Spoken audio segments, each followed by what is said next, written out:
Hello दोस्तों, आपका बंधु क्लासेस में एक बार फिर स्वागत है। उत्तर प्रदेश पुलिस भर्ती परीक्षा 2024 17 जनवरी फरवरी 2024 के सेकंड शिफ्ट में जो पेपर आयोजित किया गया था उसकी आंसर की देखेंगे। स्पेशल हिंदी के आंसर की देखेंगे और एकदम सटीक आंसर क्या हो सकता है इस पर चर्चा करेंगे। तो आइए पहला प्रश्न देखते हैं। निम्नलिखित में से चांदनी शब्द के पर्यायवाची किस विकल्प में है? यानी आपसे चांदनी शब्द का पर्यायवाची पूछ रहा है, तो आपके कौन से विकल्प है? चांदनी का पर्यायवाची है कौमुदी और ज्योत्स्वाना, यानी आपका राइट आंसर क्या बन जाएगा? सी वाला आपका राइट आंसर बन जाएगा।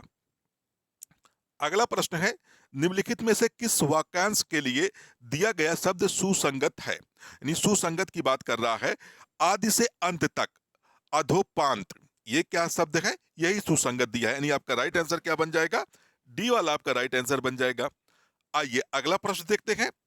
अगला प्रश्न है, श्रुति सम निरर्थक शब्द युग्म निर्वाद और निर्विवाद का उचित अर्थ है। इसमें आपका कौन सा आंसर बन जाएगा? डी वाला, यानी निंदा विवाद रहित। आपका क्या आंसर बनेगा? राइट आंसर डी हो जाएगा। आइए अगला प्रश्न देखते हैं। अगला प्रश्न है, निम्नलिखित में से अशुद्ध वाक्य का चयन कीजिए। तो इसमें कौन सा अशुद्ध वाक्य है? तुम मेरे तरफ क्यों चले आ रहे हो। इसमें कौन सा वाक्य अशुद्ध हो जाएगा? ए वाला वाक्य क्या होगा? अशुद्ध हो जाएगा। तुम मेरे तरफ क्यों चले आ रहे हो। आइए अगला प्रश्न देखते हैं। अगला प्रश्न है, निम्नलिखित में से लिंग की दृष्टि से कौन सा विकल्प गलत है? तो लिंग की दृष्टि से कौन सा विकल्प गलत है? तो बनिया बनियान, यानी बनिया का बनियान नहीं होगा। यही शब्द क्या है? असत्य है। यानी आपका राइट आंसर इसमें क्या बनेगा? ए वाला आपका राइट आंसर बन जाएगा। अगला प्रश्न है, वधु शब्द का बहुवचन क्या होगा? तो वधु शब्द जो है इसका बहुवचन क्या होगा? वधुएं। यानी आपका राइट आंसर इसमें क्या बन जाएगा? डी वाला आपका राइट आंसर बन जाएगा। आइए अगला प्रश्न देखते हैं। मां ने बच्चे को मिठाई दी, रेखांकित शब्द में कौन सा कारक है? तो रेखांकित शब्द में दोस्तों कौन सा कारक माना जाएगा? संप्रदान कारक माना जाएगा। आपका राइट सब जो आंसर होगा वो संप्रदान कारक होगा और आंसर क्या होगा? डी होगा। आइए अगला प्रश्न देखते हैं। अगला प्रश्न है, निम्नलिखित में से कौन सा शब्द तद्भव है? तो तद्भव कौन सा शब्द है? उल्लू। उल्लू जो है या तद्भव शब्द है और इसका जो तत्सम शब्द होता है वो क्या होता है? उलूक होता है। बाकी जो तीन शब्द दिए गए हैं वो क्या शब्द है? तत्सम शब्द है। तो आपका राइट आंसर इसमें क्या बन जाएगा? डी वाला आपका राइट आंसर बन जाएगा। अगला प्रश्न है, निम्नलिखित में से कौन सा शब्द तत्सम है? तो तत्सम शब्द कौन सा है ये आपको बताना है। तो तत्सम जो शब्द है वो कौन सा है? शुष्क। यानी आपका राइट आंसर क्या बन जाएगा? बी वाला आपका राइट आंसर बनेगा। अगला प्रश्न देखते हैं। अगला प्रश्न है, निम्नलिखित में से किस विकल्प में सही समास विग्रह नहीं हुआ है? तो कौन सा विकल्प है जिसमें सही समास विग्रह नहीं दिया है? तो आपका राइट आंसर बन जाएगा नौ निधि, यानी 9 प्रकार की निधियां। इसमें सही सॉरी दोस्तों, इसमें सही विकल्प होगा आपका डी वाला आपका सही विकल्प हो जाएगा। 82 क्वेश्चन देखते हैं। निम्नलिखित में से निश्चयवाचक सर्वनाम है। तो निश्चयवाचक इसमें सर्वनाम कौन सा हो जाएगा? 82 वाले में सी, यह जो है निश्चयवाचक सर्वनाम होगा। यानी आपका राइट आंसर क्या बन जाएगा? सी वाला आपका राइट आंसर बनेगा। 83 क्वेश्चन देखते हैं। काशीवार का संधि विच्छेद क्या है? तो काशीवार का संधि विच्छेद की अगर हम लोग बात करें तो इसमें कौन सा विकल्प सही होगा? ए वाला इसमें सही विकल्प होगा, कवि धन ईश्वर, कबीश्वर। अगला प्रश्न है, क्या कोई तारे गिन सकता है वाक्यांश में किस चिन्ह का प्रयोग किया गया है? क्योंकि इसमें साफ साफ दिख रहा है, क्योंकि प्रश्नवाचक चिन्ह लगा हुआ है। तो आपका राइट आंसर बन जाएगा कौन सा? डी वाला बन जाएगा, प्रश्न सूचक चिन्ह का प्रयोग किया गया है। अगला प्रश्न है, ईमानदार शब्द में कौन सा विशेषण है? तो ईमानदार जो होता है या गुणवाचक विशेषता होती है। तो आपका राइट आंसर क्या बन जाएगा? सी वाला आपका राइट आंसर बन जाएगा, गुणवाचक विशेषण। अगला प्रश्न देखते हैं। अगला प्रश्न है, निम्नलिखित में से सकर्मक क्रिया का उदाहरण कौन सा है? तो इसमें साकर्मक क्रिया कौन सी है? तो आपको यही बताना है। तो इसमें हो जाएगा राम मंदिर अयोध्या में बना है। यानी आपका जो राम मंदिर अयोध्या में बना है, यही वाला आपका राइट आंसर होगा। यानी बी वाला आपका राइट आंसर हो जाएगा। नेक्स्ट क्वेश्चन देखते हैं। भौतिकी शब्द में कौन सा प्रत्यय है? तो भौतिकी शब्द में अगर प्रत्यय की बात की जाए तो इसमें की प्रत्यय लगा हुआ है।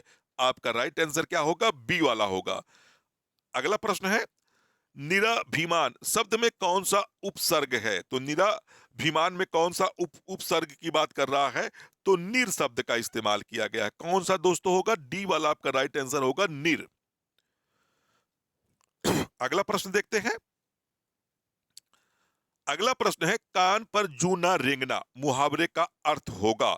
तो कान पर जू ना रेंगने का जो मुहावरा होता है उस पे होता है कुछ असर ना पड़ना। तो आपका राइट आंसर हो जाएगा इसमें डी, सी वाला राइट आंसर हो जाएगा। अगला क्वेश्चन है, आकर्षण का विलोम शब्द होगा। आकर्षण का अगर विलोम की बात करें तो विकर्षण होता है। आपका राइट आंसर ए वाला बन जाएगा। अगला प्रश्न है, सब और विपत्ति का होना इसका अर्थ है, इसके अर्थ के लिए सही लोक उक्ति निम्नलिखित में से कौन सी है? तो इसमें कौन सी सही लोक उक्ति है? बी वाली, यानी आगे कुएं पीछे खाई। तो आपका राइट आंसर क्या बन जाएगा? बी वाला आपका राइट आंसर बन जाएगा। शांत रस का अस्थाई भाव क्या होगा? तो शांत रस का अगर हम लोग अस्थाई भाव की बात करें तो इसमें निर्वेद होगा। यानी आपका क्या आंसर बनेगा? डी वाला आपका राइट आंसर बन जाएगा।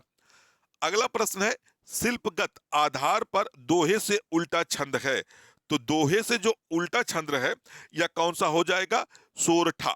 सोरठा यानी आपका राइट आंसर क्या बन जाएगा? सी वाला आपका राइट आंसर बनेगा। अगला प्रश्न है, रहीमन पानी रखिए बिन पानी सब सून, पानी गए न उबरे मोती मानुष चून। इस पंक्ति में कौन सा अलंकार है? आपसे अलंकार जानना चाह रहा है, तो कौन सा अलंकार है? श्लेष अलंकार है। यानी आपका राइट आंसर क्या बन जाएगा? बी वाला आपका राइट आंसर बनेगा। अगला प्रश्न देखते हैं, निम्नलिखित में से कौन सा शब्द अनेकार्थी शब्द भेद से संबंध नहीं है? तो कौन सा शब्द होगा जो अनेकार्थी से नहीं है? तो मूल्य। यानी आपका राइट आंसर क्या बन जाएगा? डी वाला आपका राइट आंसर बनेगा। आइए अगला प्रश्न देखते हैं। अगला प्रश्न है, गाय मीठा दूध देती है, यह वाक्य किस काल का है? तो जो ये वाक्य है ये कौन सा आपके विकल्प में सही होगा? बी, यानी समान वर्तमान काल। आपका राइट आंसर बन जाएगा बी वाला। आइए अगला प्रश्न देखते हैं। अगला प्रश्न है, उमा से पढ़ा नहीं जाता वाक्य में कौन सा वाच्य है? तो इसमें कौन सा वाच्य है वाक्य में? भाववाच्य। यानी आपका राइट आंसर क्या बनेगा? सी वाला आपका राइट आंसर बन जाएगा। आइए अगला और प्रश्न देखते हैं। इस वाक्य में अगर हम दोस्तों देखें 98 से 102 तक का आपके साथ गद्यांश दिए हैं, तो गद्यांश आप पढ़ लीजिएगा। हमने इसे पढ़कर जो सॉल्व किया इसका जो आंसर बन सकता है वह कौन कौन आंसर हो सकता है, तो आपको यही देखना महत्वपूर्ण है। महात्मा गांधी का समस्त जीवन दर्शन श्रम सापेक्ष था, आशा स्पष्ट कीजिए। तो इसमें कौन सी आशा स्पष्ट होती है दोस्तों, यही बताना था। तो इसमें महात्मा गांधी के विचार की अपेक्षा श्रम को अधिक, श्रम को महत्व देते थे। यानी महात्मा गांधी विचार की अपेक्षा श्रम को महत्व देते थे। अगला प्रश्न है, गद्यांश का उचित शीर्षक दीजिए। तो इसमें जो गद्यांश का उचित शीर्षक था दोस्तों वो कौन था? महात्मा गांधी के श्रम संबंधी विचार। आपका राइट आंसर बन जाएगा, सी वाला बन जाएगा। अगला प्रश्न है दोस्तों, समस्त का पर्यायवाची शब्द क्या होगा? तो समस्त के अगर हम पर्यायवाची शब्द की बात करें तो संपूर्ण इसका पर्यायवाची शब्द होगा। नहीं, आपका राइट आंसर क्या बनेगा? बी वाला आपका राइट आंसर बन जाएगा। आइए अगला प्रश्न देखते हैं। गद्यांश के आधार पर चोर की परिभाषा क्या है? तो गद्यांश के आधार पर अगर हम चोर की परिभाषा देखें तो बिना श्रम भोजन करना, इसको गांधी के विचार में क्या कहा जाता है? चोर कहा जाता है। गांधी जी पापी किससे मानते थे? तो श्रम ना करने वाले को गांधी जी क्या करते थे? पापी मानते थे। तो आपका राइट आंसर क्या बन जाएगा? डी वाला आपका राइट आंसर बन जाएगा। अगला प्रश्न है, हिंदी भाषा किस भाषा से उत्पन्न हुई है? तो हिंदी भाषा अभ्रंश भाषा से उत्पन्न हुई है। राइट आंसर क्या बनेगा इसमें? डी वाला राइट आंसर बनेगा। अगला प्रश्न है, वह बिल्कुल थक गया है, इस वाक्यांश में कौन सा क्रिया विशेषण है? तो इस वाक्यांश में कौन सा क्रिया विशेषण है? रीतवाच्य क्रिया विशेषण। आपका राइट आंसर क्या बन जाएगा? डी वाला आपका राइट आंसर होगा। अगला प्रश्न है, निम्नलिखित में से मृदु शब्द का पर्यायवाची शब्द कौन सा नहीं है? तो इसमें नहीं पूछ रहा है, तो आपका राइट आंसर इसमें क्या बन जाएगा? डी वाला, यानी कूल जो है या मृदु का पर्यायवाची शब्द नहीं है। अगला प्रश्न है दोस्तों, श्रुति सम निरर्थक शब्द युग्म दीन दीन दिन दिन का सही अर्थ निम्नलिखित में से कौन सा है? तो इसमें सही अर्थ हो जाएगा दिवस और गरीब। आपका डी आंसर इसमें सही होगा। अगला सवाल है दोस्तों, आंखों के सामने वाक्यांश के लिए निम्नलिखित में से सही शब्द होगा? तो आंखों के लिए वाक्यांश के लिए प्रत्यक्ष यानी जो है आपका राइट आंसर इसमें क्या बन जाएगा? ए वाला आपका राइट आंसर बनेगा। अगला सवाल है दोस्तों, पंचवटी निम्नलिखित में से किसकी रचना है? तो पंचवटी जो रचना है दोस्तों या किसकी रचना है? मैथिली शरण गुप्त की। आपका राइट आंसर बनेगा डी वाला इसमें हो जाएगा। और अगला सवाल है, नीरजा कृति निम्नलिखित में से किसकी है? तो नीरजा जो कृति है दोस्तों या महादेवी वर्मा की कृति है। तो इस तरह से हम लोगों ने हिंदी के जो सेकंड शिफ्ट में प्रश्न आए थे उसको सॉल्व किया है।